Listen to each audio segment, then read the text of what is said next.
श्री शनिवार व्रत कथा। एक समय सभी नवग्रहों सूर्य, चंद्र, मंगल, बुध, बृहस्पति, शुक्र, शनि, राहु और केतु में विवाद छिड़ गया कि इनमें सबसे बड़ा कौन है। सभी आपस में लड़ने लगे और कोई निर्णय न होने पर देवराज इंद्र के पास निर्णय करने पहुँचे। इंद्र इन सबसे घबरा गए और इस निर्णय को देने में अपनी असमर्थता जताई, परंतु उन्होंने कहा कि इस समय पृथ्वी पर राजा विक्रमादित्य है, जो कि अति न्यायप्रिय है। वे ही इसका निर्णय कर सकते हैं। सभी ग्रह एक साथ राजा विक्रमादित्य के पास पहुँचे और अपना विवाद बताया, साथ ही निर्णय के लिए कहा। राजा इस समस्या से अति चिंतित हो उठे, क्योंकि वे जानते थे कि जिस किसी को भी छोटा बताएं वही कुपित हो उठेंगे। तब राजा को एक उपाय सूझा। उन्होंने स्वर्ण, रजत, कांस्य, पीतल, सीसा, रांगा, जस्ता, अभ्रक और लोह से 9 सिंहासन बनवाए और उन्हें इसी क्रम से रख दी। फिर उन सबसे निवेदन किया कि आप सभी अपने सिंहासन पर स्थान ग्रहण करें।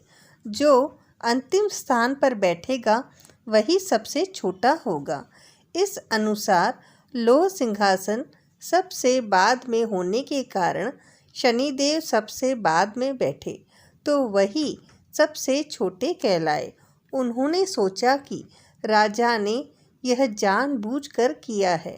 उन्होंने कुपित होकर राजा से कहा, राजा, तू मुझे नहीं जानता। सूर्य एक राशि में 1 महीना, चंद्रमा 2.25 महीना 2 दिन, मंगल 1.5 महीना, बृहस्पतिवार 13 महीने, वह बुध और शुक्र एक महीने विचरण करते हैं, परंतु मैं 2.5 से 7.5 साल तक रहता हूँ। बड़े बड़ों को मैंने विनाश किया है। श्री राम की 7.5 आने पर उन्हें वनवास हो गया। रावण की आने पर उसकी लंका में बंदरों की सेना से परास्त होना पड़ा। अब तुम सावधान रहना। ऐसा कहकर कुपित होते हुए शनिदेव वहाँ से चले गए। अन्य देवता खुशी खुशी चले गए। कुछ समय बाद राजा की 7.5 आई। तब शनिदेव घोड़ों के सौदागर बनकर वहाँ आए। उनके साथ कई बढ़िया घोड़े। राजा ने यह समाचार सुन अपने अश्वपाल को अच्छे घोड़े खरीदने की आज्ञा दी। उसने कई अच्छे घोड़े खरीदे। वह एक सर्वोत्तम घोड़े को राजा को सवारी हेतु दिया। राजा ज्यों ही उस पर बैठे, वह घोड़ा सरपट वन की ओर भागा। भीषण वन में पहुँच वहाँ अंतर्धान हो गया और राजा भूखा प्यासा भटकता रहा। तब एक ग्वाले ने उसे पानी पिलाया।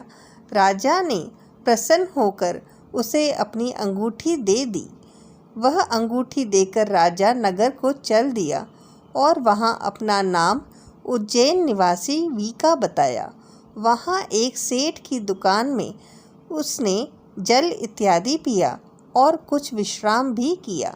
भाग्यवश उस दिन सेठ की बड़ी बिक्री हुई। सेठ उसे खाना इत्यादि कराने खुश होकर अपने साथ घर ले गया। वहाँ उसने एक खूंटी पर देखा कि एक हार टंगा है, जिसे खूंटी निगल रही है। थोड़ी देर में पूरा हार गायब था। तब सेठ ने के आने पर देखा कि हार गायब है। उसने समझा कि वीका ने ही हार चुराया है। उसने वीका को कोतवाल के पास पकड़वा लिया। फिर राजा ने भी उसे चोर समझकर हाथ पैर कटवा दिए। वह चौरंगिया बन गया और नगर के बाहर फिकवा दिया गया। वहाँ से एक तेली निकल रहा था, जिसे दया आई और उसने वीका को अपनी गाड़ी में बैठा लिया और अपनी जीभ से बैलों को हाँकने लगा। उस काल राजा की शनि दशा समाप्त हो गई। वर्षा काल आने पर वह मल्हार गाने लगा। तब वहाँ जिस नगर में था, वहाँ की राजकुमारी मनभाविनी को वह इतना भाया कि उसने मन में ही प्रण कर लिया कि वह उस राग गाने वाले से ही विवाह करेगी। उसने दासी को ढूंढने भेजा। दासी ने बताया कि वह एक चौरंगिया है, परंतु राजकुमारी न मानी। अगले ही दिन से उठते ही वह अनशन पर बैठ गई कि विवाह करेगी तो उसी से। उसे बहुत तरह से समझाने पर भी जब वह न मानी तो राजा ने उस तेली को बुला भेजा और विवाह की तैयारी करने को कहा। फिर उसका विवाह राजकुमारी से हो गया। तब एक दिन सोते हुए स्वप्न में शनिदेव ने राजा से कहा, राजन, देखा तुमने मुझसे छोटा बताकर कितना दुख झेला है। तब राजा ने उनसे क्षमा मांगी और प्रार्थना की, हे देव शनिदेव, जैसा दुख मुझे दिया है किसी और को न देना। शनिदेव मान गए और कहा, जो मेरी कथा और व्रत कहेगा उसे मेरी दशा में कोई दुख न होगा। जो नित्य मेरा ध्यान करेगा और चींटियों को आटा डालेगा, उसके सारे मनोरथ पूर्ण होंगे। साथ ही राजा को हाथ पैर भी वापस दिए। प्रातः आँख खोलने पर राजकुमारी ने देखा तो वह आश्चर्यचकित रह गई। वीका ने उसे बताया कि वह उज्जैन का राजा विक्रमादित्य है। सभी अत्यंत प्रसन्न हुए। सेठ ने जब सुना तो वह पैरों पर गिरकर क्षमा मांगने लगा। राजा ने कहा कि वह तो शनिदेव का कोप था, इसमें किसी का कोई दोष नहीं।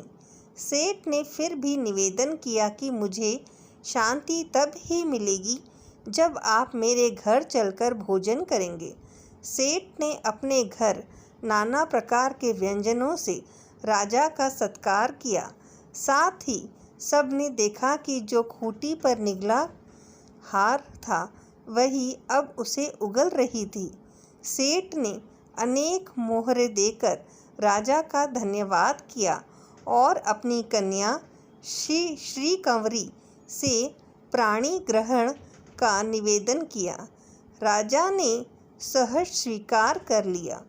कुछ समय पश्चात राजा अपनी दोनों रानियों मनभाविनी और श्री कंवरी को सभी उपहार सहित लेकर उज्जैन नगरी को चले।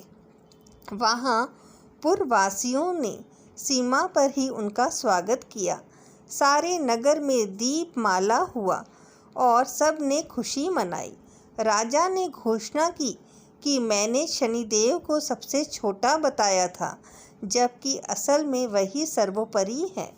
तब से सारे राज्य में शनिदेव की पूजा और कथा नियमित होने लगी। सारी प्रजा ने बहुत समय खुशी और आनंद से बिताया। जो कोई शनिदेव की कथा को सुनता या पढ़ता है, उसके सारे दुख दूर हो जाते हैं। व्रत के दिन कथा को अवश्य पढ़ना चाहिए। बोलो श्री शनिदेव महाराज की जय।